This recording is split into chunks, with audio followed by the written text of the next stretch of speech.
ಆದರೆ ಅವ್ರು ಮರ್ತಿರ್ಬೋದು. ಅದು ತೆಗಿಲಿಕ್ಕೆ ಹೋದಾಗ ಏನೇನೋ ಆಗ್ಯದ, ಒಂದಿಷ್ಟು ಎಡವಟ್ಟು ಆಗ್ಯದ. ಈ ಎಡವಟ್ಟನ್ನು ಇಟ್ಕೊಂಡು ನೀವು ದಿನನಿತ್ಯ ಸ್ಟ್ರೈಕ್ ಮಾಡೋದು, ನಮಗೆ ಅನ್ಯಾಯ ಆಯ್ತು ಅಂತ ಹೇಳೋದು, ಇದ್ರ ಹಿಂದೆ ಬಿ ಜೆ ಪಿ ಅದನ್ನು ಇಲ್ಲ ನಾನು ಹೇಳೋದಿಲ್ಲ.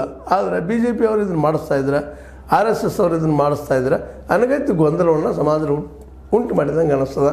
ಇದು ಒಳ್ಳೆಯ ರಾಜಕೀಯ ಅಲ್ಲ ಅಂತ ಯಾರಿಗಾದರೂ ಅನ್ನಿಸ್ತದೆ. ಏನು ಅದು ಕಾಂಗ್ರೆಸ್ಸಿಗರಂತೆ ಅಂತಿರ್ತಾರೆ, ಆ ಮತ್ತು ಬೇರೆ ಸಹಜ ಅನ್ನೋದು ಅವ್ರು ತಾವು ಉಳಿಸೋಕೆ ಮಾತಾಡ್ತಾ ಇರ್ತಾರೆ. ಅದಕ್ಕೆ ಏನದಪ್ಪ ಅಂದ್ರೆ ಈ ಹಿನ್ನೆಲೆಯಲ್ಲೇ ಇದನ್ನು ಗಂಭೀರವಾಗಿ ಸರ್ಕಾರ ತೊಗೊಂಡದ, ಶಿಕ್ಷಣ ಕೊಟ್ಟದ, ಜೊತೆಗೆ ಇನ್ನು ಮುಂದೆ ಅದು ಆಗ ನೋಡ್ಕೊಳ್ತೀನಿ ಅಂತ ಹೇಳಿನೂ ಕೊಟ್ಟದ. ಅಂದಾಗ ಇದನ್ನು ಇಲ್ಲಿ ಬಿಟ್ಟು ಇನ್ನು ಮುಂದುವರಿಯೋದು ಅನಿವಾರ್ಯ ಅಂತ ದೇಶದಲ್ಲ.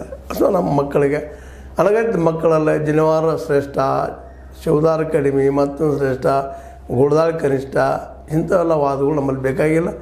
ಅವರು ತಮಗೆ ಸಂಪ್ರದಾಯ ನೆಲೆಗಟ್ಟಿನಲ್ಲೇ ಧರ್ಮದ ನೆಲೆಗಟ್ಟಿನಲ್ಲಿ ಅವರು ಅದನ್ನು ಧರಿಸ್ಕೊಳ್ಳಿ. ಆದರೆ ತಪಾಸಣೆ ಮಾಡೋ ಮುಂದೆ ಅವುಗಳನ್ನು ತಪಾಸಣೆ ಒಳಪಡಿಸೋದು ಇದು ಏನಪ್ಪ ನಿಶ್ಚಿತ ಅಂತೇಳಿ ಸರ್ಕಾರ ಅಂತ ತಪಾಸಣೆ ಆದಮೇಲೆ ನೀವು ಹಾಕ್ಕೊಳ್ಳಪ್ಪ ಅನ್ನುವಂಥ ಮಾತನ್ನು ಹೇಳ್ಯದ.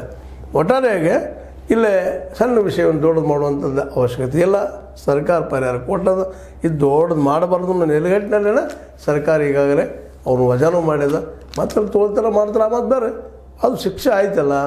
ಆ ದಿಶೆಯಲ್ಲಿ ನಾವು ಇವತ್ತು ನೆಮ್ಮದಿಯಿಂದ ಆ ವಿಷಯದಲ್ಲಿ ಮರೆತ ಮುಂದಿನ ದಿನಗಳಲ್ಲಿ ಉಳಿದ ಎಲ್ಲ ಮಕ್ಕಳು ಕೂಡಿ ಕಲಿಯುವಂಥ ಈ ವ್ಯವಸ್ಥೆಯಲ್ಲಿ ಈ ಜಾತಿ ಧರ್ಮದ ಸಂಕೇತಗಳು ಅವ್ರವ್ರು ಮಾಡಿ ಅದರ ದೊಡ್ಡ ಇಶ್ಯೂ ಆಗೋದು ಬೇಡ ಅಂತ ಹೇಳ್ತಾ, ಇದು ನಿಮಗೆ ಲೈಕ್ ಆಗಿರ್ಬೋದು. ಲೈಕ್ ಮಾಡಿ, ಶೇರ್ ಮಾಡಿ, ಕಮೆಂಟ್ ಮಾಡಿ, ಜೊತೆಗೆ ಸಬ್ಸ್ಕ್ರೈಬ್ ತಿಳಿಸಿ ಹೋಗ್ಬೇಡ್ರಿ.